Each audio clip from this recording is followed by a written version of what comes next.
ফরিদপুরের সালথার ফুলবাড়িয়া উচ্চ বিদ্যালয়ে সংবাদ সংগ্রহকালে সাংবাদিকদের উপর হামলার ঘটনায় সাদ্দাম হোসেন নামের এক আসামিকে গ্রেপ্তার করেছে পুলিশ। বুধবার দুপুরে ফুলবাড়িয়া এলাকা থেকে তাকে গ্রেপ্তার করা হয়।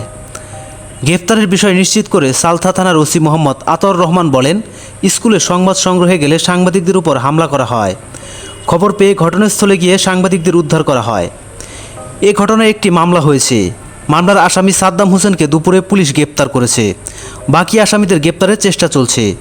উল্লেখ্য, ফুলবাড়িয়া উচ্চ বিদ্যালয়ের প্রধান শিক্ষক কর্তৃক ছাত্রী শ্লীলতাহানির খবর পেয়ে সোমবার বিদ্যালয়ের সংবাদ সংগ্রহে যান স্থানীয় সংবাদকর্মীরা। এ সময় ফুলবাড়িয়া উচ্চ বিদ্যালয়ের প্রধান শিক্ষকের নেতৃত্বে স্থানীয় আবু কালাম মাতাব্বরের ছেলে সাদ্দাম হোসেন সহ কয়েকজন লোক সাংবাদিকদের কাজে বাধা দেন ও হামলা চালিয়ে ক্যামেরা বোম ছিনিয়ে নেয়।